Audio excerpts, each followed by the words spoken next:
من الشیطان الرجیم بسم اللہ الرحمن الرحیم۔ عزیزان من، آج دسمبر 1981 کی 4 تاریخ ہے اور درس قرآن کریم کا آغاز سورہ الاحقاف کی آیت 15 سے ہو رہا ہے، 46/15۔ سابقہ آیات میں یہ بتایا جا رہا تھا کہ مومن کا مقام کیا ہے، ان کی خصوصیات کیا ہیں۔ مقام تو یہ ہے کہ ان الذین قالوا ربنا اللہ ثم استقاموا، جن کا زندگی کا مشرب و دعویٰ اور یہ ہے کہ رب صرف اللہ ہے، رزق کسی انسان کے ہاتھ سے نہیں مل سکتا، اور پھر اس پر جم کر کھڑے ہو گئے اپنے اس دعویٰ پر، تو ان پر ملائکہ کا نزول ہوتا ہے اور ان کو خوف اور حزن نہیں رہتا۔ یہ مقام ہے۔ پہلی چیز، قرآن کریم حیوانی میں اور انسانی زندگی میں فرق کرتا ہے، اور پھر انسانی زندگی میں مختلف مراتب کا ذکر کرتا ہے۔ مومن کا درجہ سب سے بلند ہوتا ہے اس میں، لیکن پہلا فرق جو ہے حیوانی زندگی میں اور انسانی زندگی میں، اگلی آیت میں اس کے ایک گوشے کی طرف اشارہ کیا گیا ہے۔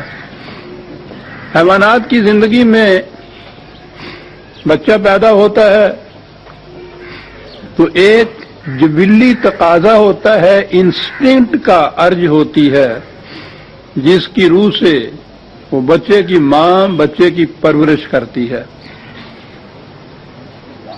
بعض جنسوں میں ماں اور باپ دونوں ہوتے ہیں، یہ چڑیا وغیرہ پرندوں میں، اور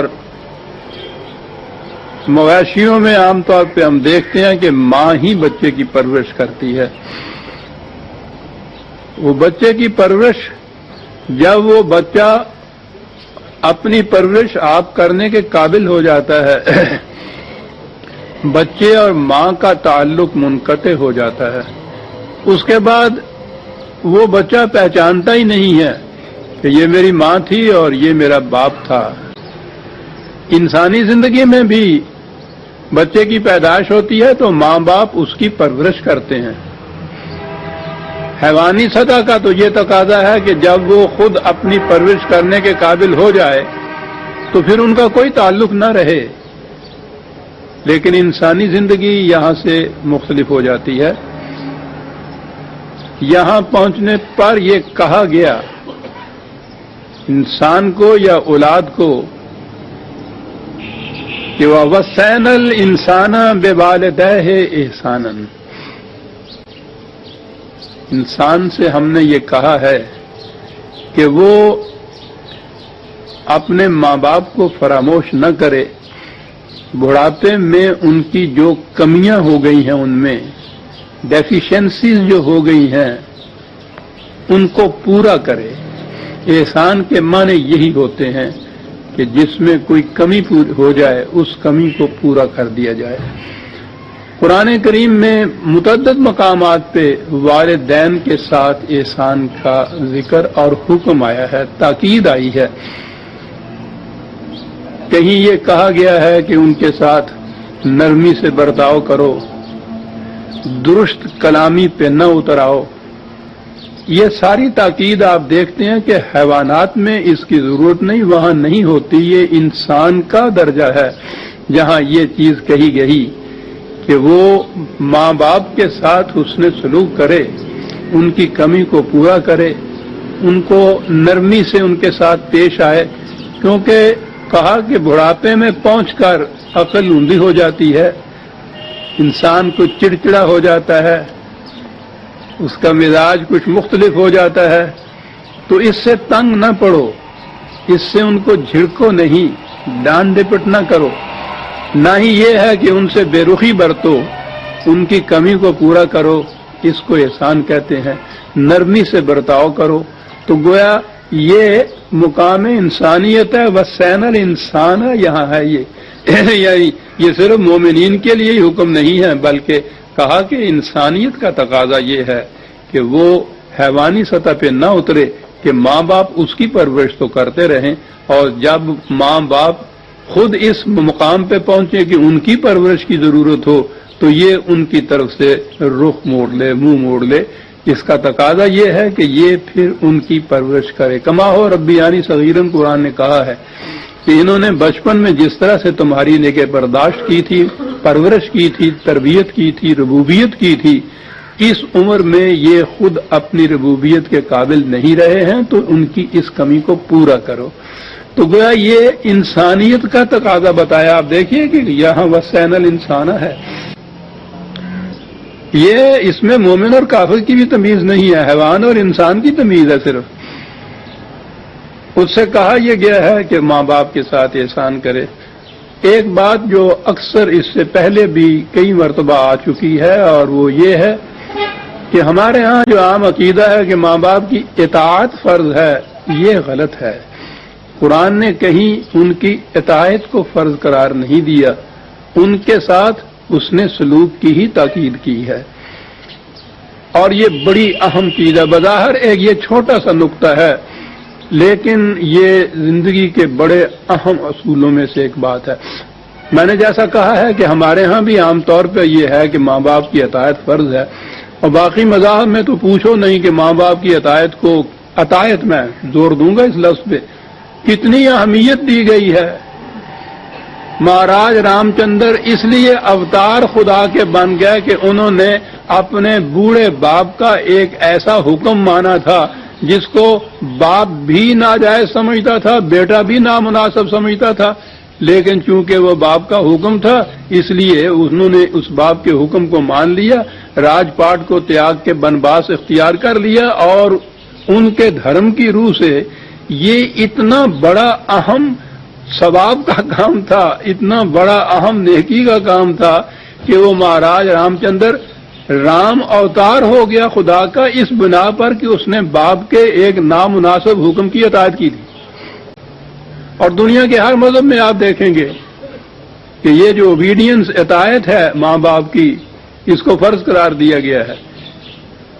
قرآن کتنا بلند مرتبے پہ چلا جاتا ہے، کسی سے بھی کہیے، کوئی بھی کہے، کوئی بھی اس سے انکار نہیں کرے گا، وہ کہے گا بالکل ٹھیک ہے جو ان لوگوں نے کہا ہے، ماں باپ کی اطاعت فرض ہے، لیکن یہ صرف جذباتی چیز ہے۔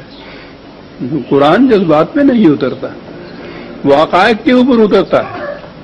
وہ جہاں ایک طرف یہ کہتا ہے کہ اس عمر میں پہنچنے کے بعد انسان کی عقل اوندھی ہو جاتی ہے، جو پہلے معلوم ہوتا ہے وہ بھی بھول جاتا ہے، کمزوریاں آ جاتی ہیں، ڈیفیشنسی آ جاتی ہے، دماغی کمزوریاں آتی ہیں، تو وہ کیا ایک ایسے شخص کو کہ جو ابھرتی ہوئی جوانیوں میں پہنچ رہا ہے، جس کی توانائیاں، جس کی صلاحیتیں ابھر رہی ہیں، پختہ ہو رہی ہیں، اس کے زمانے کے حالات بدل گئے ہیں، کیا اسے یہ حکم دے گا کہ یہ ان کی اطاعت کرے جن کے متعلق خود وہ کہہ رہا ہے کہ ان کی عقل اوندھی ہو چکی ہے؟ اگر یہ ان کی اطاعت فرض قرار دے دیا جائے تو 2 قدم بھی دنیا کا نظام نہ چل سکے۔ آپ غور کرتے ہیں کہ قرآن کس قدر حقائق کو سامنے رکھتا ہے، فیکٹس کا سامنا کرتا ہے، جذبات پہ نہیں اترتا۔ کہیں اس نے نہیں کہا کہ ان کی اطاعت فرض ہے۔ یہ جو بالغ ہو گیا ہے لڑکا، اگلی آیت میں آ جاتا ہے، بلکہ اسی آیت کے اگلے حصے میں سن رشد کو پہنچتا ہے، جوانی کے پہنچتا ہے، پختگی کو پہنچتا ہے، تو یہ تو ابھر رہا ہوتا ہے اور وہ ماں باپ نیچے جا رہے ہوتے ہیں۔ تو یہ کبھی بھی ایک ایسی جنس کو کہ جو ابھرنے والی ہو، اسے کبھی یہ نہیں کہے گا کہ تم ان کی اطاعت کرو جو نیچے جانے والی ہے۔ اور یہی چیز نسلوں کے اوپر بھی ہے۔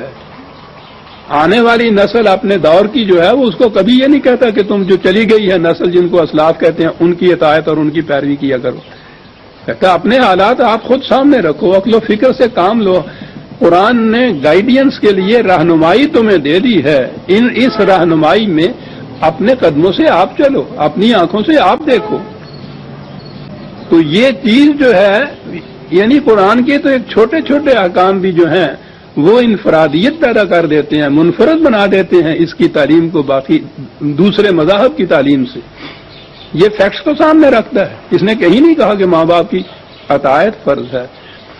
دوسری طرف اس نے یہ بھی نہیں چھوڑا کہ یہ حیوانات کی طرح کیفیت ہے کہ وہ تو تمہاری پرورش کریں اور جب پرورش پا چکو اپنے پاؤں پہ کھڑے ہونے کے قابل ہو جاؤ تو پھر ماں باپ کی طرف سے آنکھیں بند کر لو، یہ بھی نہیں۔ غور فرمایا آپ نے کس قدر حقائق کو سامنے رکھتا ہے قرآن۔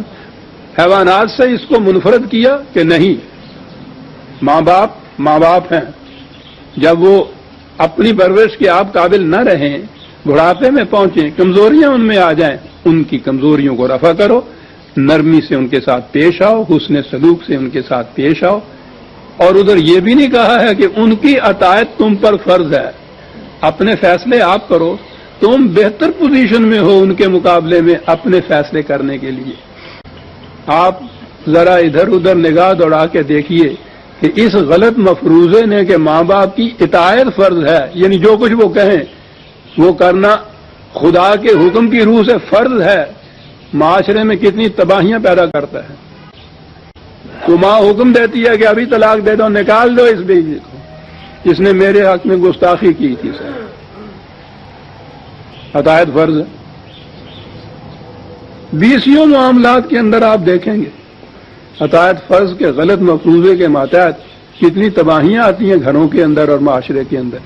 حسن سلوک کا قرآن نے تاکید کی ہے، کہا ذرا دیکھو ماں کی ایک ہی چیز ہے جو سامنے وہ لایا ہے، حملت ہو امہ کرہا ووضعت ہو کرہ وحملہ وفصالہ 30 شہرا۔ اتنی سی چیز کو دیکھو کہ وہ حمل میں کس قدر اس نے تمہارے لیے، یہ تمہاری پرورش کے لیے، جب تم ابھی جنین کی صورت میں رحم مادر میں تھے اس نے کتنی اذیت برداشت کی، مشقت برداشت کی، کرہن۔ پھر اس کے بعد وضع حمل میں دیکھو کتنی بھی، پھر اس کے بعد تمہاری پرورش کے لیے کتنا عرصے تک وہ اپنے خون جگر کو دودھ کی شکل میں تبدیل کر کے تمہاری پرورش کرتی رہی، اپنے بدن کے حصے کو تمہارے اندر منتقل کرتی چلی گئی۔ یہ کوئی چھوٹی بات نہیں ہے، تمہارا تو وجود رہین کرم ہے تمہاری ماں کی ان منازل کا، تو اور نہیں تو کم از کم وہ جسے ہم کہتے ہیں احسان کا بدلہ ہی چکاؤ، اس معنی میں احسان کا بدلہ احسان ہی سے ہی۔ یہاں ضمناً کہا یہ گیا ہے کہ حمل اور دودھ پلانے کی مدت 30 مہینے وہ ہے۔ یہ دوسرے مقام پر ایک دو جگہ جہاں قانونی نقطہ آیا ہے وہ اس نے دودھ پلانے کے لیے 2 سال مقرر کیے ہیں، 24 مہینے وہ ہوئے۔ اب اگر اس میں حمل کے مہینے ملاتے ہیں تو 30 نہیں بنتے، وہ اگر 9 رکھے جائیں تو پہلی چیز تو یہ ہے کہ وہ جو 2 سال قرآن نے کہا ہے وہ لازمی بات نہیں ہے کہ یقینی طور پر 2 سال کے لیے ہی ماں پلائے دودھ، اس سے پہلے دودھ چھڑائے نہیں یا اس سے زیادہ عرصے کے لیے دودھ پلائے نہیں۔ قانونی تقاضا اور ہوتا ہے وہاں، وہ یہ ہے کہ اگر وہ طلاق ہو جائے تو کتنے عرصے تک ماں کی دودھ پلائی جو ہے وہ باپ پر لازم آتی ہے قانوناً، تو قانونی حد وہاں مقرر کی گئی ہے۔ یہ نہیں ہے کہ وہ 2 ہی سال کا عرصہ ہے، نہ اس سے کم نہ اس سے زیادہ۔ اب 2 ہی سال اگر وہ لیے جائے تو یہاں بھی جو کرہن کی بات ہے نا، قرآن نے دوسرے مقام پہ یہ کہا ہے 7/199 کہ حمل خفیف ہوتا ہے پہلے، پھر حمل ثقیل ہوتا ہے۔ خفیف وہ ہوتا ہے کہ وہ حمل تو ہوتا ہے لیکن ابھی وہ بوجھل نہیں ہوتا، اس میں کچھ مشقت نہیں ہوتی، عام کام کاج عورت کرتی رہتی ہے، تو وہ قریباً 3 مہینے تک ہوتا ہے، وہ اس کے بعد پھر وہ ثقیل ہوتا ہے، بوجھل ہو جاتا ہے، وہاں کرہن کی بات آ جاتی ہے۔ عجیب چیز ہے قرآن کا ایک لفظ جو ہے جہاں سے کرہن شروع ہوتا ہے حمل، اور وہاں سے اس نے مدت مقرر کی ہے وہ 6 مہینے کی مدت ہوتی ہے، تو 6 مہینے اگر 2 سال ادھر کے لے لیے جائیں تو 30 مہینے یوں بھی پورے ہو جاتے ہیں۔ ویسے میں نے عرض کیا ہے کہ یہ کوئی قانون قرآن کی روح سے یہ فریضہ نہیں ہے کہ 2 ہی سال کے لیے دودھ پلایا جائے، نہ اس سے کم یا اس سے زیادہ کیا جائے۔ بات اس سے کہیے کہ تم اور کچھ نہیں تو اپنی ماں کے ان مراحل کو ہی اپنے سامنے رکھو. پہلے کس قدر مشقت اٹھائی اس نے، اور اس کے بعد تمہاری پرورش 2 سال تک تمہاری پرورش اس طرح سے کرتی رہی اپنے خون جگر سے، اور تم پھر بڑھ پھول کے ایسے ہو گئے. اور اس کے بعد پھر اس کی صورت آ گئی. جب میں نے عرض کیا ہے نا، یہ عطایت والی بات نہیں ہے. حتی اذا بلغ اشدہ و بلغ 40 سنۃ، پھر وہ جوانی کی عمر کو پہنچا اور آہستہ آہستہ اس نے تجربات کے بعد پختگی حاصل کر لی کچھ 40 سال کی عمر تک. اب وہ پختہ ہو گیا ہے اپنے معاملات کے حل کرنے کے لیے. قال رب اوزعنی ان اشکر نعمتک التی انعمت علی وعلی والدی. پھر وہ ہے جو سعادت مند بچہ ہے، خدا پرست بچہ ہے. وہ خدا سے دعا کرتا ہے کہ یا اللہ مجھے توفیق عطا فرما کہ میں وہ نعمتیں جو تو نے مجھ پر وارد کی یا میرے ماں باپ کو جن سے نوازا تھا، میں ان کا شکر ادا کر سکوں. وَأَنْ أَعْمَلَ صَالِحًا، اور وہ شکر یہ ہے کہ میں وہ کام کروں جو تیرے قوانین کے مطابق ہو. ترضا ہو، ہم آہنگ ہوں جو تیری مشیت اور تیرے قانون سے، میں وہ کام کروں اور اس سے صلاحیتیں پختہ ہوں میری بھی. وَأَصْلِحْ لِي فِي ذُرِّيَّتِي، اور وہ ایسی ہوں کہ میں اپنی اولاد کی بھی تربیت اسی طرح سے کر سکوں. میری صلاحیتیں میری ذات تک ہی محدود نہ ہوں، بلکہ وہ صلاحیتیں ایسی ہوں کہ میری اولاد کی تربیت و پرورش بھی ان کے مطابق ہو سکے. انی تبتو علیک و انی من المسلمین، میں ہر معاملے میں تیری طرف رجوع کرتا ہوں، تیرے قانون کی طرف، تیری کتاب کی طرف، کہ وہاں سے مجھے رہنمائی ملے، وہاں سے مجھے حکم ملے تو میں اس کے مطابق عمل کروں اور زندگی گزاروں. وَإِنِّي مِنَ الْمُسْلِمِينَ، اس کی طرف رجوع ہی نہیں کروں بلکہ اس کے احکام کے سامنے سر تسلیم خم کروں. یہ ہے ضروری چیز جو ہے. گائیڈنس لینے کے بعد اس گائیڈنس کی پرواہ نہ کرنا وہی جو اپنے جی میں آئے، تو اس کا فائدہ کیا ہے کسی سے رہنمائی لینے کا؟ رہنمائی لینے کے بعد اس کے اوپر عمل کرنے کی بات ہے، اس کے سامنے سر تسلیم خم کرنا ضروری ہے. یہی ہے جسے وہ مسلم کہتا ہے. تو وہ یہ خدا سے پھر دعا مانگتا ہے. اولئک الذین نتقبل عنہم احسن ما عملوا، یہ وہ لوگ ہیں کہ ان کے حسن عمل کو ہم شرف قبولیت بخشتے ہیں. وَنَتَجَاوَزُ عَنْ سَيِّئَاتِهِمْ، اور ان کی یہ ایک ٹکڑا ہے، میں سمجھتا ہوں کہ بڑا وضاحت طلب ہو جائے گا. اور ان کی جو سیئات کہتے ہیں عام برائیوں کو، لغزشوں کو، ان سے تجاوز کے معنی ہوتا ہے آگے بڑھ جانا، ان کی گرفت نہ کرنا، مواخذہ نہ کرنا ان کا. عام طور پہ جسے کہتے ہیں معاف کر دینا، جسے ہم کہتے ہیں. پہلے میں یہ کہوں کہ فی اصحاب الجنت، یہ لوگ ہیں اصحاب الجنت میں. یہاں یہ ٹکڑا آیا کہ ان کے حسن عمل کو تو ہم قبولیت کا شرط بچتے ہیں، اور ان کی سیئات کو، برائیوں کو، لغزشوں کو عام الفاظ جو ہیں معاف کر دیتے ہیں. ہمارے ذہنوں کے اندر یہ جو معافی کا تصور ہے یہ بڑا تباہ کن ہے. بخشش خدا کی طرف سے، معافی خدا کی طرف سے، شفاعت اس کے رسول کی طرف سے، تو پھر اس کے بعد جرائم اور گناہوں کا جو بوجھ ہے اس کا تو تصور ہی باقی نہیں رہتا. جو جی میں آئے کرو. اب یہ دیکھیے یہاں بھی خدا نے کہا ہے کہ ہم ان کو معاف کر دیتے ہیں ان کی سیئات کو. بحیث مجموعی جب قرآن کا تصور سامنے لایا جائے وہ مکافات عمل کا تصور ہے. مکافات عمل کے معنی ہے انسان کا ہر کام، ہر عمل ایک نتیجہ پیدا کرتا ہے. اس میں معافی اور بخشش کا سوال نہیں، یہ تو قانون کی چیز ہے. ہر عمل انسان کا ایک نتیجہ پیدا کرتا ہے، حتیٰ کہ اس کے نگاہ کی خیانت اور اس کے دل میں گزرنے والے خیالات بھی اپنا نتیجہ پیدا کرتے ہیں. تو جب یہ قانون ہے اس میں معافی کا کیا تصور؟ ایمان بڑے ہی غور سے سننے کی بات ہے. یہ زندگی کا بڑا بنیادی اصول ہے. یہ ہر عمل ایک نتیجہ پیدا کرتا ہے. من یعمل مثقال ذرۃ خیرا یرہ ومن یعمل مثقال ذرۃ شرا یرہ.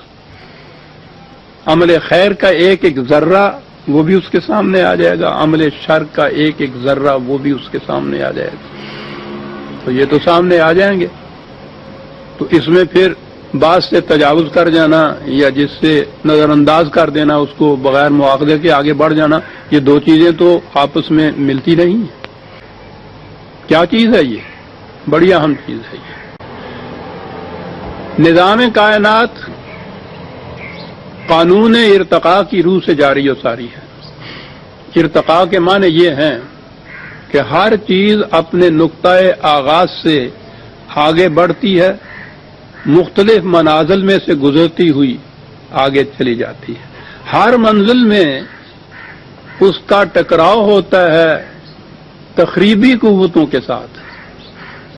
اگر اس شے کی تعمیری صلاحیت بڑی ہوئی ہے، اس کے معنی ہے کہ اس میں پاور آف ریزسٹنس یا قوت مدافعت زیادہ ہے، تو وہ تخریبی قوتوں کو شکست دے دیتی ہے اور وہاں زندہ بھی رہتی ہے، اور صلاحیتیں زیادہ ہیں تو آگے بڑھ کے ارتقاء کی اگلی منزل میں جا پہنچتی ہے. اس طرح سے وہ شے جس کی صلاحیتیں اتنی زیادہ بڑی ہوئی ہوں کہ وہ تخریبی عناصر کو شکست دیتی چلی جائے، وہ آگے بڑھتی چلی جاتی ہے تاں کہ وہ اپنے منتہا کو پہنچ جاتی ہے، جو کچھ بننا ہوتا ہے بن جاتی ہے. یہ ہے قانون ارتقاء جو جاری و ساری. انسان کی زندگی میں بھی یہی قانون جاری ہے. انسان کی طبعی زندگی جو فزیکل لائف جسے آپ کہتے ہیں، اس میں کیا ہوتا ہے؟ اب یہ تجربات اور مشاہدات بتا رہے ہیں کہ ہر آن انسان کے اندر ایسے ہلاکت پیدا کرنے والے جراثیم کروڑوں کی تعداد میں ایک ایک سانس میں پہنچتے ہیں کہ اگر اس کی مدافعت کی قوت اندر نہ ہو تو ایک سانس میں موت واقع ہو جائے. لیکن ہوتا کیا ہے؟ اس کے اندر تعمیری قوتیں اتنی ایسی ہوتی ہیں جو ان کا مقابلہ کرتی ہیں. اگر وہ تعمیری قوتیں بڑی ہوئی ہیں تو یہ تخریبی جراثیم یہ جو اندر جاتے ہیں بیکٹیریا یا سیلز وغیرہ، وہ ان کو ہلاک کر دیتی ہے، انسان تندرست رہتا ہے. اور اگر وہ قوت مدافعت کم ہو گئی ہے، تعمیری قوتیں اندر کی جو ہیں کم ہو گئی ہیں ان کے مقابلے میں، یہ غالب آ جاتی ہیں، انسان بیمار ہو جاتا ہے. عارضی طور پر اگر یہ واقعہ ہوا ہے تو جسے علاج کہتے ہیں وہ یہی ہوتا ہے کہ اندر کی مدافعت کی قوت جو ہے اس کو بڑھا دیا جاتا ہے باہر کی تدبیروں سے. یہ دوائی جا کے آپ نہیں کچھ کرتی. یہ ٹھیک ہے کہ اب انہوں نے یہ بھی طریقہ اختیار کیا ہے کہ وہ ہلاکت آمیز جراثیم کو مار بھی دیتی ہے، اینٹی بایوٹکس جس کو کہتے ہیں، اگرچہ وہ سب کو ہی مار دیتی ہے اندر پہنچ کر. لیکن اصل علاج یہ ہے کہ انسان کی مدافعت کی قوتیں جو ہیں ان میں تقویت پیدا کی جائے. یہ صحیح طریقے علاج ہے. وہ خود مقابلہ کرے اور ان کو شکست دے، یہ تندرستی ہو گئی. لیکن بیماری میں اگر یہ قوتیں کم ہیں، عارضی طور پہ ہیں، تو صرف بیمار ہوتا ہے. اور اگر یہ قوتیں کمزور تر ہوتی چلی جائیں اور وہ غلبہ زیادہ حاصل کرتی چلی جائے تو اس کا نام موت ہوتا ہے. جب انسان بیمار ہوتا ہے تو یہ نہیں کہ اس کے اندر مدافعت کی صلاحیت یا تعمیری قوتیں بالکل ناپید ہوتی ہیں، یہ نہیں ہوتا. ہوتی ہیں لیکن وہ کم ہوتی ہیں اور تخریبی قوتیں زیادہ ہوتی ہیں. موت بھی واقع ہوتی ہے تو اس وقت بھی یہ نہیں ہوتا کہ اندر کوئی تعمیری قوت ہوتی نہیں ہے. وہ اتنی کمزور ہوتی ہے کہ ان ہلاکت آفرین تخریبی قوتوں کا مقابلہ کرنے کے قابل نہیں رہتی. اس وقت بھی وہ کچھ ہوتی ہیں. یہ کیا چیز ہے؟ تعمیری اور تخریبی قوتوں کا ٹکراؤ ہر آن ہر سانس میں ہوتا ہے، خارجی کائنات میں بھی انسان کی اپنی ذات میں بھی، انسان کی اپنی زندگی میں بھی۔ قرآن کریم نے عزیزان من 1400 سال پہلے کی بات ہے، آج کے سائنسدان قانون ارتقاء کو جو لائے ہیں تو انہوں نے کہا ہے کہ یہ بہت بڑا انکشاف ہے جو ہم نے کیا۔ قرآن کہتا ہے کہ انسان یا کائنات میں ہر آن میزان کھڑی ہے، ایک ترازو کھڑا ہے، وضع المیزان، اور ترازو کے تو دو پلڑے ہوتے ہیں نا۔ وہ کہتا ہے کہ تخریبی قوتوں کا بھی پلڑا ہوتا ہے، تعمیری قوتوں کا بھی پلڑا ہوتا ہے۔ من ثقلت موازینہ فہو فی عیشۃ راضیہ، من ثقلت موازینہ فامہ ہاویہ۔ جس کا تعمیری قوتوں کا پلڑا جھکا ہوا ہوتا ہے وہ تندرست و توانا ہوتا ہے، وہ ہوتا ہے جو آگے بڑھنے کے قابل ہوتا ہے، وہ ہے جو جنت میں پہنچتا ہے۔ اور جس کا تعمیری قوتوں کا پلڑا اٹھا ہوا ہوتا ہے یعنی ہلکا ہوتا ہے، وہ ہے جو جہنم میں جاتا ہے، بیمار ہو جاتا ہے، موت آ جاتی ہے۔ یہ جو ہے ثقلت موازینہ اور خفت موازینہ، یہ ہے قانون ارتقاء۔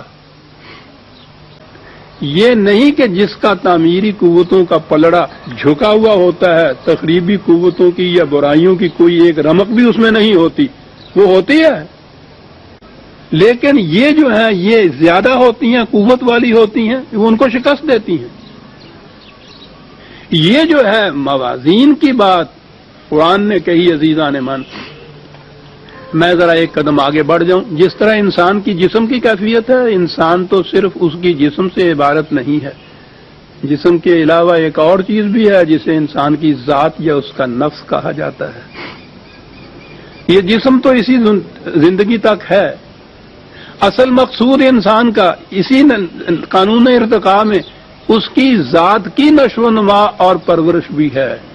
تو ہر عمل جو انسان کا ہے تبھی زندگی سے متعلق نہیں، بلکہ اس زندگی سے متعلق جسے ہم اس کے ذات کی زندگی یا اس کے نفس کی زندگی کہتے ہیں، اس کا ہر عمل اس پہ بھی اثر انداز ہوتا ہے، اس کے بھی پلڑے ہوتے ہیں۔ جسے آپ نیک کام یا اعمال صالحہ کہتے ہیں، وہ کام ہیں جن سے انسانی ذات میں پختگی پیدا ہوتی ہے، نشو و نما اس کی ہوتی ہے۔ اور جسے آپ عمل شر کہتے ہیں، برائی کہتے ہیں، وہ ہیں جس سے اس کی ذات میں ضعف واقع ہوتا ہے، تخریب اور انتشار واقع ہوتا ہے۔ آگے بڑھنے والی مرنے کے بعد یہ آگے بڑھتی ہے۔ اگر اس کا تعمیری قوتوں کا پلڑا جو ہے وہ بھاری ہے تو یہ وہ ہے جو ارتقاء کی اگلی منزل میں پہنچنے کے قابل ہو جاتی ہے، اسے جنت کہتے ہیں۔ اور جس کا تخریبی قوتوں کا پلڑا بھاری ہوتا ہے، ذات اور خودی جس کی ہے کمزور ہوتی ہے، ضعف ہوتا ہے، اس کا ارتقاء رک جاتا ہے، وہ جمود میں آ جاتی ہے، اسے جہنم کہتا ہے۔ جہنم کے لیے جہیم کا لفظ آیا ہے جس کے معنی ہے جہاں کوئی چیز روک دی جائے۔ تو سلسلہ ارتقاء میں یہ آگے نہیں بڑھتی۔ یہ جو فزیکل یا کائناتی زندگی ہے اس میں یہ جو پھر وہی بات ہے، سائنس کے انکشافات بڑے محیر العقول ہیں۔ یہ 10,000 ہزار سال کے، لاکھوں سالوں کے، کروڑوں سالوں کے پہلے کے ڈھانچے جو ملتے ہیں ان کو، مختلف قسم کی، مختلف انواع کے، مختلف جانداروں کے، عجیب و غریب قسم کے وہ ہیں۔ تو ان میں صورت یہ ہوتی ہے کہ بہت سی اسپیشیز جن کو کہتے ہیں، ڈارون نے یہ نقطہ ایجاد کیا تھا، انکشاف کیا تھا اس کا، انواع مختلف قسم کے مخلوق کی، جانداروں کی ایسی ہے کہ جو ایک مقام کے اوپر وہ فنائی ہو گئی، وہاں ان کے ڈھانچے تو ملتے ہیں، دنیا میں ان کا وجود نہیں ملتا۔ وہ تھیں جن میں قوت مدافعت قطعاً نہیں رہی تھی، یہ بہت کم ہو گئی تھی، یہ ابھی جو میں نے عرض کیا ہے، وہ مقابلہ نہیں کر سکی، وہ فنا ہو گئی۔ کچھ ایسی ہیں کہ جو زندہ تو ہیں لیکن اسی شکل کے اندر زندہ ہیں، آگے نہیں بڑھ سکی۔ یہ جتنے آپ کو پرندے، مویشی وغیرہ نظر آتے ہیں نا، بھیڑ انہوں نے دیکھا ہے 10,000 سال یا لاکھ سال پہلے بھی بھیڑ ہی تھی، آج بھی وہ بھیڑ ہی ہے، آگے نہیں بڑھ رہی، زندہ ہے، اسی مقام پہ زندہ ہے۔ جس کا ارتقاء کا سلسلہ رک گیا ہے، یہ یوں کہیے کہ یہ جہیم میں ہے۔ انسان کی بھی یہ کیفیت یہ ہے کہ اگر اس کی ذات کی نشو و نما دینے والی قوتیں زیادہ ہیں، غالب آئی ہوئی ہیں، تو وہ ان قوتوں کو شکست دے دیں گی جو اس میں تخریب پیدا کرتی ہیں۔ یہ جو قوتیں ہیں جو اس کو نشو و نما دیتی ہیں، ان کو حسنات کہتا ہے قرآن، اور تخریبی قوتیں جو ہیں ان کو وہ سیئات کہتا ہے۔ اب پلڑوں کی بات آ گئی۔ جس کا یہ تعمیری قوتوں کا پلڑا بھاری ہوتا ہے وہ آگے بڑھنے کے قابل ہوتی ہے، وہ آگے چلی جاتی ہے، وہ جنت میں جا پہنچتی ہے۔ جنت میں پہنچنے والوں کا جو دوسرا پلڑا ہے وہ بالکل خالی نہیں ہوتا، اس میں لغزشیں ہوتی ہیں۔ عجیب چیز ہے قرآن نے جو کہی۔ دنیا کے باقی مذاہب میں نجات کا تصور یہ ہے کہ وہ بہشت میں یا جس کو بھی وہ اپنے ہاں کا اس میں نجات کہتے ہیں، اسے حاصل ہوتی ہے جس شخص میں کوئی گناہ نہ ہو، وہ معصوم ہو۔ ہندو دھرم تو اس کو پھر جون کا چکر دیتا، کروڑوں جونوں میں وہ بدل بدل کے وہ کہتا ہے، وہ آتا ہے دھوبی کے بھٹی چڑھتا ہے، ہر بار دیکھا جاتا ہے کہ اس کی آلائشیں جو ہیں لغزشوں کی کتنی کم ہوئی۔ کروڑوں چکر دینے کے بعد جب دیکھا جائے کہ اس میں کوئی آلائش باقی نہیں رہی، پھر اس کو نروان حاصل ہو جاتا ہے، نجات حاصل ہو جاتی ہے۔ یعنی شرط یہ ہے کہ کوئی آلائش نہ ہو۔ عیسائیت نے تو مصیبت مول لے لی، اس نے کہا ہے کہ ہر انسانی بچہ پیدائش کے ساتھ ہی آلائشوں کا، گناہوں کا ایک بوجھ اپنے ساتھ لاتا ہے۔ اپنے اولی ماں باپ نے جو آدم اور حوا نے جو معصیت کی تھی، وہ اس کا بوجھ گناہوں کا ہر انسانی بچہ اپنے ساتھ لاتا ہے، اور وہ کسی طرح سے صاف ہو ہی نہیں سکتا۔ جب وہ صاف نہیں ہو سکتی وہ آلائش، تو وہ جہنم میں جاتا ہے، کیونکہ جنت میں تو اس نے جانا ہے کہ جس میں یہ آلائش کا ذرا سا دھبا بھی نہ ہو۔ تو اب کیا کیا جائے؟ تو انہوں نے اس کے بعد یہ عقیدہ وضع کیا کہ حضرت عیسیٰ علیہ السلام نے خدا کے اکلوتے بیٹے نے بقول ان کے اپنی جان دے کر اپنا خون بہا خدا سے یہ لیا کہ یہ جتنے لوگ میرے اس صلیب کے میرے کفارے پر ایمان رکھیں گے، ان کی وہ آلائشیں تم نے معاف کر دینا، دھو دینا، اور انہیں جنت میں بھیج دینا۔ انہیں یہ آلائشیں دھونے کے لیے یہ ایک طریق ایجاد کیا۔ تصور یہی تھا کہ نجات اسی کی ہوگی، جنت میں وہی پہنچ سکے گا جو معصوم ہوگا، جس سے کوئی لغزش سرزد نہ ہوئی ہوگی، جس میں ذرا سا دھبا بھی ایسا نہیں ہوگا۔ قرآن کہتا ہے کہ یہ انسانی فطرت کے خلاف ہے، انسان ہے، لغزشیں بھی اس سے ہو جاتی ہیں۔ دیکھیے عزیزان من، جذبات میں نہیں یہ آتا، وہ سارے مذاہب کا تصور جذباتی یا خالص ہے، یہ حقائق کا سامنا کرتا ہے۔ وہ کہتا ہے ٹھیک ہے انسان ہے، بہرحال بشری تو ہے، اس سے لغزشیں بھی ہو جاتی ہیں۔ تو قانون کیا ہے؟ قانون یہ ہے کہ اگر تعمیری قوتوں کا پلڑا بھاری ہے اس کا، تو اس کی یہ چھوٹی موٹی لغزشیں ہیں، وہ ان تعمیری قوتیں جو ہیں وہ ان کا ازالہ کر دیتی ہیں، وہ تخریب نہیں پیدا کرنے دیتی۔ تو اصول کیا قرآن نے بیان کیا عزیزان من؟ 4 لفظوں میں اتنی عظیم حقیقت جو ہے اس کو بیان کر گیا کہ ان الحسنات یذہبن السیئات، 11/114 عظیم اصول ہے۔ سائنس کا سارا یہ جو قانون ارتقاء، ان کی ڈسکوریز، ان کے انکشافات، وہ اسی نقطے کے اوپر گونجتے ہیں۔ حسنات تعمیری پہلو جو ہیں، تعمیری قوتیں جو ہیں، وہ ازالہ کر دیتی ہیں تخریبی قوتوں کا، بشرطے کہ تخریبی قوتیں کم ہوں اور وہ پلڑا ان کا جو ہے وہ بھاری ہو، ازالہ کر دیتی ہیں۔ ایک عظیم انسانیت ساز کام کسی سے سرزد ہوتا ہے، چھوٹی موٹی لغزشیں جتنی بھی ہیں وہ اس کا ازالہ کر دیتی ہیں، وہ تخریب نہیں پیدا کرنے دیتی ان کو۔ وہ تعمیر اتنی بڑی وزنی ہوتی ہے کہ وہ ہلکی سی تخریب جو ہے اس کا ازالہ ہو جاتا ہے۔ یہ معافی نہیں ہے، یہ بخشش نہیں ہے، یہ ایک قانون کا تقاضا ہے، بشرطے کہ تعمیری قوتیں یا جن کو آپ نیکی کہتے ہیں اس کا پلڑا بھاری ہو۔ یہ جسے کہا گیا ہے نا کہ نتقبل عنہم احسن ما عملوا ونتجاوز عن سیئاتہم، کہ ان کے احسن ما عملوا، حسن عمل، بہترین حسن عمل جو ہے وہ اسے قبول کیا جاتا ہے، وہ اس کا پلڑا بھاری ہوتا ہے، تو یہ جو اس کے ہاں سیئات ہوتی ہیں، یہ چھوٹی موٹی لغزشیں جو سرزد اس سے ہو گئی ہوتی ہیں، یہ ان کا ازالہ کر دیتی ہیں۔ تو آپ نے غور فرمایا کہ اس میں معافی کا پہلو نہیں ہے، بخشش نہیں ہے، کسی قسم کی سفارش نہیں ہے، خالص قانون کی بات ہے۔ اب یہاں سے ایک بات اور ہے جو سامنے آتی ہے، ممکن ہے جب آپ بھی اس پہ غور کریں وہ چیز آپ کے دل میں بھی شبہ ڈالے۔ سورہ کاف میں ہے 18/105 آیت ہی میں سامنے لیا، قل هل ننبئکم بالاخسرین اعمالا، کہا تمہیں ان کی بات بھی بتائیں کہ جو بے حد گھاٹے میں رہتے ہیں۔ یہ نہیں کہ وہ کوئی اچھا کام کرتے ہی نہیں ہے، اعمالا، ایک تو وہ ہے نا کہ جو کچھ کرے ہی نہیں، ایک وہ ہے کہ جو کرنے کے باوجود بے حد نقصان میں رہے، تباہی میں جائے۔ الذین ضل سعیہم فی الحیات الدنیا وہم یحسبون انہم یحسنون صنعا، ان کی کیفیت یہ ہے کہ وہ یہی دنیاوی مفادات کی باتیں جو ہیں ان میں کام وام کرتے ہیں، اور جن کو وہ اچھا کام سمجھتے ہیں اپنے ذہن میں وہ سمجھتے ہیں کہ ہم بہت اچھا کام کر رہے ہوتے ہیں، وہ ایسا اچھا کام نہیں ہوتا۔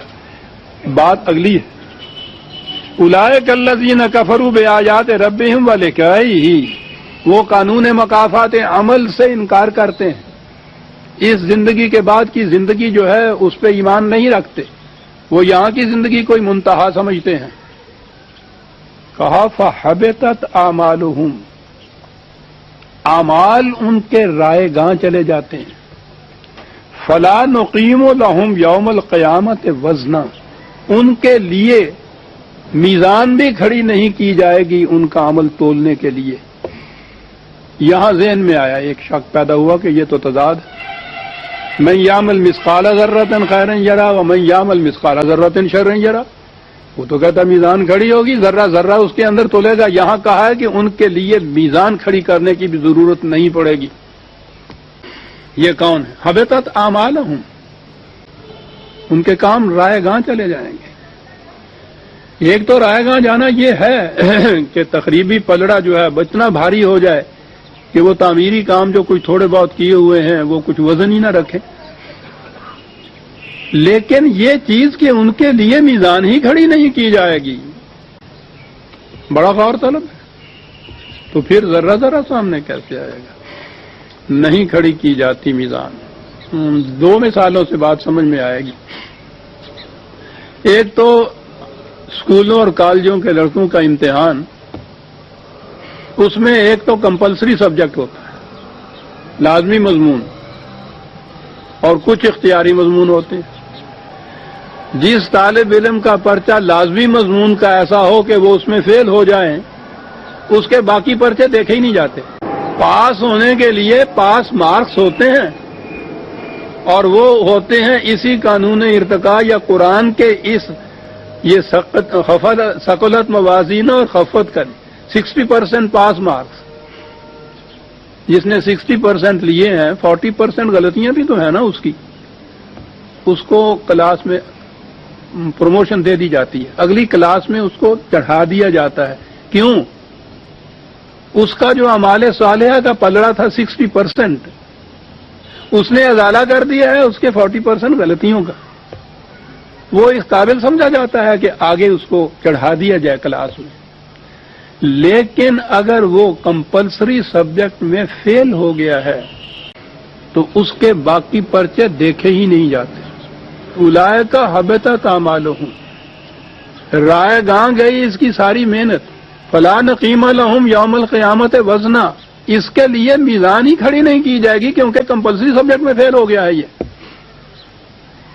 اور دوسری مثال ہے آپ کے ہاں معاشرے کی، حکومت کی، اگر کسی شخص کے خلاف بغاوت کا جرم ثابت ہو جائے تو اس نے کتنی امن پسندی کے کام کیے ہوں، رفاہ عامہ کے لیے کتنے ہی چندے دیے ہوں، کتنے ہی اچھے کام کیے ہوں، کوئی وزن نہیں رکھتا، کوئی اس کا معاوضہ اور صلہ نہیں ہوتا. ایک جرم بغاوت کا سارے باقی اس کے کام جو ہیں اس کو بہا کے لے جاتا ہے. حبطت اعمالہم. اس کے لیے پھر وزن میزان بھی کھڑی نہیں کی جاتی کہ ایک ہی کام اس کا یہ اتنا بڑا ہے کہ اس کے باقی جتنے بھی کام اچھے جنہیں آپ کہتے ہیں وہ ان کو بہا کے لے جاتا ہے. بغاوت کا جرم یہ ہے جن کے لیے پھر کہا کہ باقی کاموں کے لیے ان کے میزان بھی کھڑی نہیں کی جائے گی. اب قرآن کی روح سے بھی اس نے بعض کاموں کو اس نے بغاوت قرار دیا ہے. کمپلسری سبجیکٹ کون سے ہیں؟ جسے توحید کہتے ہیں. یہ زندگی کا یہ ایمان اور اس کے مطابق یہ مسلک کہ حق حکومت خدا کے سوا کسی انسان کو حاصل نہیں. کمپلسری سبجیکٹ ہے، اس کو توحید کہتے ہیں. اور اگر خدا کی حکومت کے معنی ہوتے ہیں اس کے کتاب کی حکومت. اگر اس کے ساتھ کسی انسان کی کسی حکومت کو قانون کو بھی شامل کیا جائے اسے شرک کہتے ہیں. قرآن اسے بغاوت کہتا ہے. وہ جو ہے نا کہ اور سب کچھ بخشا جا سکتا ہے، وہ لفظ میں بخشا کہہ رہا ہوں، لیکن شرک جو ہے جب وہ ہو جائے تو پھر باقی جتنے پرچے ہیں وہ نہیں دیکھے جاتے. یہ شرک کیا ہے؟ بغاوت ہے خدا کے خلاف.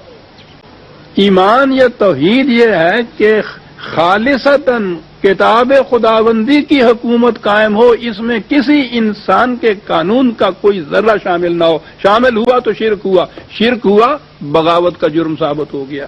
بغاوت کا جرم ثابت ہوا تو پھر میزان بھی کھڑی نہیں کی جائے گی، سارے اعمال اس کے غارت چلے جائیں گے.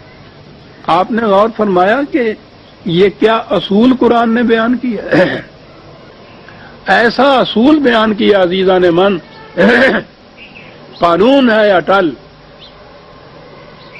حقائق کائنات اس کی تائید کرتے ہیں. وہ لوگ جو قرآن کو خدا کو بھی نہیں مانتے، مغرب کے محققین اور سائنٹسٹ، ان کے انکشافات اس کی تائید کرتے ہیں کہ زندگی کا نظام اسی سے قائم ہے. جس کا تعمیری قوتوں کا پلڑا بھاری ہے، یہ ضروری نہیں کہ اس کے ہاں کوئی ایک گناہ یا ایک لغزش بھی نہ ہو. قرآن نے اسی لیے کہا ہے مومنین کے متعلق کہ وہ کبائر الاسم سے اجتناب کرتے ہیں الا اللمم.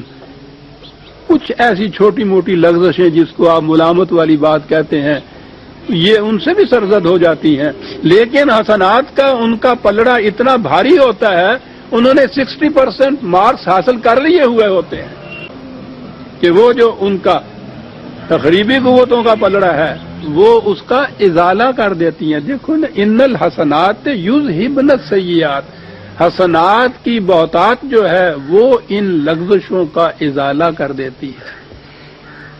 مدافعت کی قوت انسان کے اندر یہ جتنے بھی اتنے بیکٹیریا جاتے ہیں ہلاکت والے، وہ ان کو تلف کر دیتی ہے، اس کا ازالہ کر دیتی ہے. انہوں نے یہ جذباتی طور پر اصول بیان کیا تھا کہ نجات و سعادت اور جنت جس کو آپ کہتے ہیں وہ اس کے لیے ہے کہ جس میں ایک ذرا سا بھی گناہ کا ذرا سا دھبا نہ ہو، وہ معصوم ہو ان چیزوں سے. ناممکن. کائنات کے اندر بھی جو ان لوگوں نے تحقیقات کی ہے کہ جو انواع آگے بڑھی ہیں ارتقاء کی منزل کے اندر، یہ نہیں تھا کہ ان میں کوئی تخریبی قوتیں ان کے ساتھ نہیں تھیں. آگے وہی بڑی ہیں جن کی تعمیری قوتیں غالب آئی ہوئی تھیں تخریبی کے اوپر. کوئی نو بھی ایسی نہیں مل سکی کہ جس میں کوئی بھی تخریبی قوت نہ ہو اور وہ آگے بڑھ گئی ہو.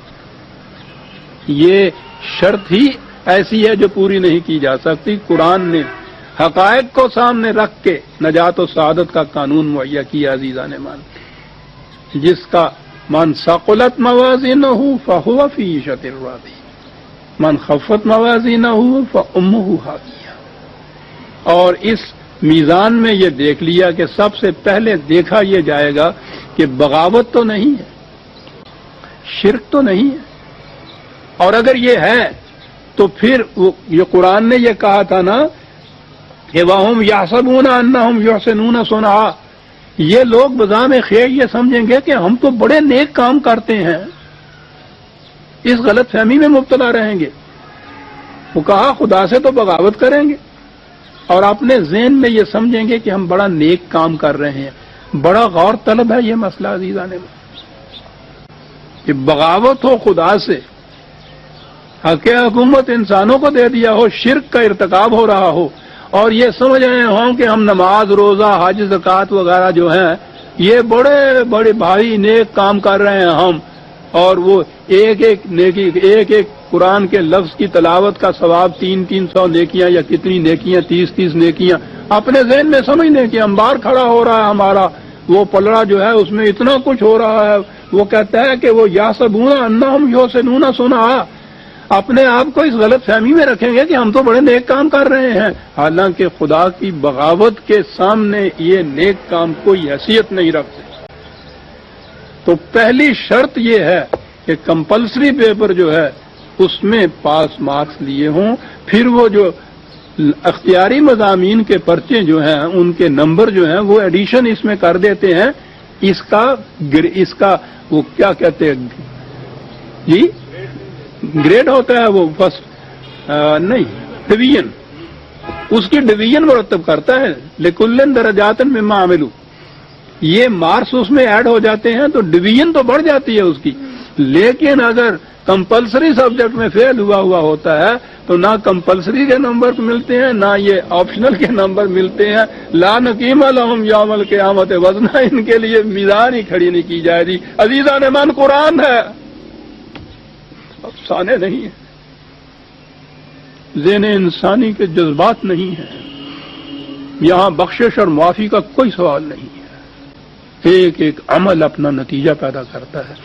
اب اس نتائج کے لیے جو قانون ہے آپ دیکھتے ہیں، یہ قانون 1400 سال پیشتر، مذاہب کی دنیا تو اس سے پہلے ہزارہ سال سے یہ چیز مانتی چلی آ رہی تھی کہ وہ جب تک اس کی بخشش نہ ہو، معافی نہ ہو، سفارش نہ ہو، کفارہ نہ ہو، جا ہی نہیں سکتا وہ جنت میں۔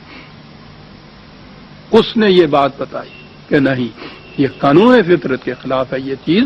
قانون یہ ہے کہ مدافعت کا پلڑا بھاری ہونا چاہیے، حسنات کا پلڑا بھاری ہونا چاہیے، اور وہ اس صورت میں ہی ہے مارکس ملتے ہیں جب شرک کا ارتکاب نہ کیا جائے، بغاوت خداوندی نہ ہو، ایمان ہو اس بات پہ کہ ایک ایک عمل میرا نتیجہ خیز ہوگا، اس دنیا میں نہیں ہوگا، زندگی یہیں ختم نہیں ہو جاتی، آگے چلے گی، اور میں اپنے ان اعمال کے نتائج کو اپنے ساتھ لے کر آگے چلوں گا۔ اور فیصلہ کس چیز سے ہوگا؟ وہ اس بات سے ہوگا کہ تعمیری قوتوں کا پلڑا بھاری ہے میرا یا تخریبی قوتوں کا بھاری ہے، اس کے مطابق فیصلہ ہو جائے گا۔ اس میں معافی کی گنجائش نہیں، بخشیش کا سوال نہیں، صاحب سفارش کا نہیں، وہ تو یہاں کے یہ جو بد نظمی ہے ہمارے یہاں کی، باطل کا نظام جو ہے آپ کے یہاں کا، اس میں ہوتی ہیں یہ چیزیں۔ تو جس طرح سے پھر لڑکے یہاں پاس ہوتے ہیں ہمارے ہاں، وہ تو ہمارے سامنے ہے نا۔ تو ہم نے اپنے ہاں کے باطل کے نظام کے جو اصول تھے وہ ہم نے اپنے ہاں کے دین کے اوپر بھی منطبق کر لیے کہ معافی بھی ہو سکتی ہے، کیا جانے تو صاحب بخشش بھی ہو سکتی ہے، سفارشیں بھی ہو جاتی ہیں، اور پھر اس کے بعد تو اب رشوتیں بھی چلتی ہیں۔ یہ جو نذرانے ہوتے ہیں اور نیازیں آپ جا کے سکھ دے ہو جنہوں کہندے ہے گے نے، یہ کیا چیزیں ہیں؟ یہ رشوتیں دیتے ہیں نا آپ اپنے گناہوں کی معافی کے لیے۔ قانون میں اس کی کوئی گنجائش نہیں، اور خدا بننا تو جچتا ہی اس کو ہے کہ جس میں جذبات نہ ہوں، صرف قانون کی روح سے وہ سارے فیصلے کرتا ہو۔ قرآن کا خدا یہ خدا ہے عزیزان من۔ تو جسے کہا وَنَتَجَاوَزُ عَنْ سَيِّئَاتِهِمْ، جس کے عام معنی کر لیے جائے کہ ہم ان کی برائیوں سے درگزر کرتے ہوئے آگے بڑھ جائیں گے کہ چلو ٹھیک ہے مارو پھنسد پولے، بالکل نہیں۔ نَتَجَاوَزُ عَنْ سَيِّئَاتِهِمْ کے یہ معنی نہیں، اس کے معنی یہ ہے کہ اس کے حسنات کا پلڑا اتنا بھاری ہے کہ اس پلڑے نے ازالہ کر دیا ہے تخریبی پلڑے کا، جو خفت موازین کی صورت جو تھی، سی صحاب الجنہ، یہ ہیں کہ جو جنت میں جانے والے ہیں۔ وعد الصدق الذی کانوا یوعدون، یہ تھا جو ان سے وعدہ کیا گیا تھا، اور اس کو وہ سچا سمجھ پائیں گے اپنے سامنے کہ واقعی سچا وعدہ تھا جو خدا نے کیا تھا۔